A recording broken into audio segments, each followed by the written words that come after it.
2016 தேர்தலுக்கு பிறகு நடந்த அனைத்து தேர்தல்களில் தொடர் தோல்விகளை சந்தித்து வருகிறது அதிமுக. தொடர்ந்து 10 தோல்விகளால் ரத்தங்கள் துவண்டு போயுள்ள நிலையில் தேசிய ஜனநாயக கூட்டணியையும் உதறி தள்ளிவிட்டு தனித்து நின்று கொண்டிருக்கிறார் எடப்பாடி பழனிசாமி.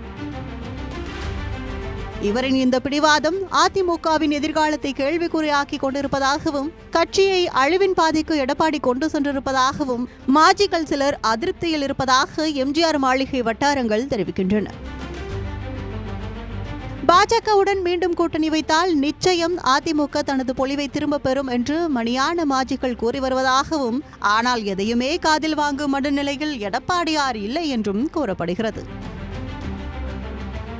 இத்தகைய சூழலில் எடப்பாடியார் தாவேகாவிற்கு மறைமுகமாக தூது அனுப்பியதாகவும், ஆனால் முதலமைச்சர் வேட்பாளராக தாவேகா தலைமையே இருப்பார் என்று ஸ்ட்ரிக்டாக சொல்லிவிட்டதால் தாவேகா உடனான கூட்டணி முடிவை அப்படியே டிராப் செய்துவிட்டதாக அரசியல் விமர்சகர்கள் கூறுகின்றனர்.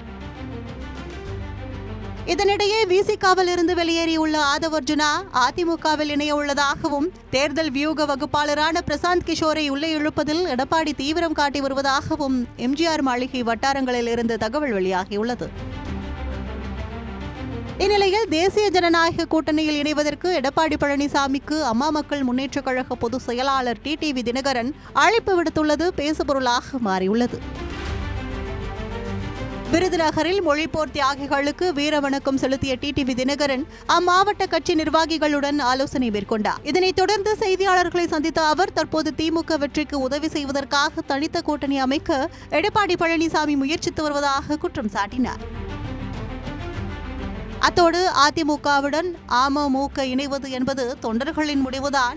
தேசிய ஜனநாயக கூட்டணியில் அதிமுக மட்டுமல்ல, எந்த கட்சி கூட்டணிக்கு வந்தாலும் எங்களுக்கு எந்த ஆட்சேபனையும் இல்லை. பாஜக தலைமையிலான கூட்டணிக்கு ஆதரவு அளிப்பதன் மூலம்தான் எடப்பாடி பழனிசாமி தன் மீது உள்ள பழியை துடைக்க முடியும் என்று தெரிவித்தார். தொடர்ந்து பேசிய அவர், எங்க கூட வருவதற்கு கடுமையான பிரச்சனைகள் அவருக்கு இருக்கும். ஏற்கனவே தேசிய ஜனநாயக கூட்டணிக்கு வாங்க என்றே கூறுவதாக டிடிவி தினகரன் தெரிவித்தார். எடப்பாடி பழனிசாமியை துரோகி என்று ஒரு பக்கம் கூறிக்கொண்டு மறுபக்கம் கூட்டணிக்கு அளித்துள்ள டிடிவியின் கருத்தென்பது பாஜகவின் அழுத்தத்தால் ஏற்பட்டதை தவிர தனிப்பட்ட டிடிவியின் கருத்தல்ல என்கின்றனர் அரசியல் விமர்சகர்கள். ஆனால் திமுகவை எதிர்க்க ஒரே அணியில் எதிர்க்கட்சிகள் இருந்தால்தான் சரியானது.